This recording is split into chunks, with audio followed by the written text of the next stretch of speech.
மாலை தூபம். மாலை தூப நிகழ்ச்சிக்கு உங்களை அன்போடு வரவேற்கிறேன். இது பொன் தூப பீடத்தின் ஆழமான ஆவிக்குரிய ரகசியங்களை விரைவாக பார்க்கும் ஒரு சுருக்கமான தொகுப்பு. பழைய ஏற்பாட்டு பொன் தூபபீடத்தின் அளவுகளும் அமைப்பும் வெறும் வரலாற்று பதிவுகள் கிடையாதுங்க. அவை இன்னைக்கு நமக்காக இயேசு கிறிஸ்து செய்யும் வல்லமையான பரிந்துரைப்ப பத்தின மிக துல்லியமான, நம்மள வியக்க வைக்கிற விளக்கங்கள். முதலாவதாக, இதோட 4 மூலைகள்ல இருக்கிற கொம்புகள்.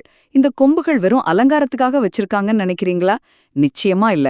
ஒரு கப்பல நங்கூரம் எப்படி தாங்கி பிடிக்குமோ அதே போல ரட்சணிய கொம்பாகிய கிறிஸ்துவும் அவரோட பலியின் ரத்தமும் தான் நம்ம ஜபங்களை தேவன்கிட்ட கொண்டு சேர்க்கிற வல்லமையான ஆதாரமா இருக்கு.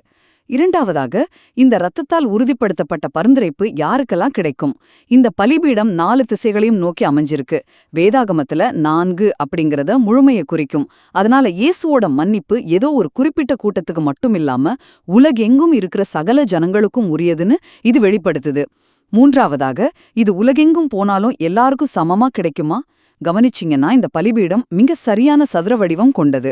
ஒரு சதுரத்துக்கு எப்படி எல்லா பக்கமும் சமமோ, எந்த பக்கமும் சாஞ்சிருக்காதோ அதே போலதான் கிறிஸ்துவோட ஊழியமும் பட்சபாதம் இல்லாதது. அதாவது ரொம்ப வருஷமா இருக்கிற விசுவாசிக்கும் நேத்து வந்த புதிய விசுவாசிக்கும் அவர் காட்டுற இறக்கம் 100க்கு 100 சமமானது. இறுதியாக, இப்படிப்பட்ட பூரணமான பரிந்துரைப்பு நம்ம ஜபங்களை எங்க கொண்டு போகுது? இந்த பலிபீடத்தோட உயரம் மற்ற பொருட்களை விட 2 முழம் அதிகமா இருக்கு. இது எதை உணர்த்துதுன்னா, நம்ம சொந்த தகுதியின்மையால நம்ம ஜபங்கள் வீட்டின் கூரையோட நின்னுடுறதில்ல. மாறாக கிறிஸ்துவின் பரிந்துரைப்பால அவை தடையின்றி நேரடியா பரலோகத்தின் சிங்காசனம் வரைக்கும் உயர்த்தப்படுது. சுருக்கமா சொல்லணும்னா, கிறிஸ்துவின் இரத்தம் சிந்தப்பட்ட வல்லமையான பரிந்துரைப்பால நீங்க உலகின் எந்த மூலையில இருந்தாலும் உங்க ஜபங்கள் எந்த பட்சபாதமுமின்றி நேரடியாக பரலோகத்தை எட்டும் அப்படிங்கிற நிச்சயத்தை தான் இந்த பொன் பலிபீடம் நமக்கு தருது.